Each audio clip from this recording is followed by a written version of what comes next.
নমস্কার বন্ধুরা, আপনারা জেনে থাকেন যে আমি আইপিও সম্পর্কে অনেক কিছু বলে থাকি।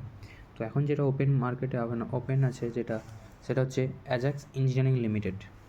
দেখতেই পাচ্ছেন এটার ক্লোজিং ডেট 12 তারিখ আছে, আজকে 10 তারিখ স্টার্ট হয়েছে, মানে দুদিন পর। এর সাবস্ক্রিপশান আজকে হয়েছে 0.28%। এটা বেসিক্যালি একটা ইঞ্জিনিয়ারিং বেস আইপিও। তো আইপিওটা আপাতত যেটা দেখুন, এটা প্রাইস দেখা যাচ্ছে যে 599 থেকে 629-এর মধ্যে প্রাইস আসবে। 23টা লটের সাইজ, মিনিমাম ইনভেস্টমেন্ট 13,777 চায় একটা লট। তো এর যেটা জিএমপি দেখলাম, জিএমপি খুব একটা ভালো না, 8%-এর মতো জিএমপি ভালো আছে। মোটামুটি আপনি ধরুন পার শেয়ার 20 টাকা করে, হয়তো 21 টাকা করে আছে আপাতত। পরে কী হবে বলা যাচ্ছে না, বাট আপাতত এটাই দেখাচ্ছে।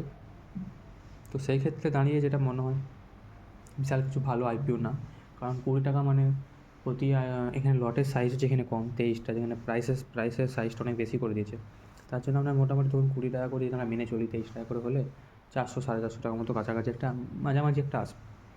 তো তাতে বিশাল কিছু যে লাভ হবে তা না, কিন্তু আপনি যখন ক্লোজ করতে করতে বা সেল করতে করতে যদি ওটা কমে যায়, তখন আপনার লস হয়ে যায়। তো সেই ক্ষেত্রে আমার মনে হয় না খুব একটা ভালো আইপিও বলে। তবে আমি পরেও আবার এটা নিয়ে আলোচনা করবো, এখন 2 দিন টাইম আছে। তবে আমি কোনো বাই সেল রেকমেন্ড করছি না, এটা আপনাদের যা সব পার্সোনাল মতামত। আপনাদের ইচ্ছে মতো আপনারা যদি ইচ্ছা হয় বাই করবেন, সেল করবেন, বা আপনার যদি কোনো কনসাল্ট থাকে তার সঙ্গে কথা বলে বাই সেল করবেন। ভিডিওটি ভালো লাগে তাহলে লাইক করবেন, চ্যানেলে ভালো লাগে তাহলে সাবস্ক্রাইব করবেন।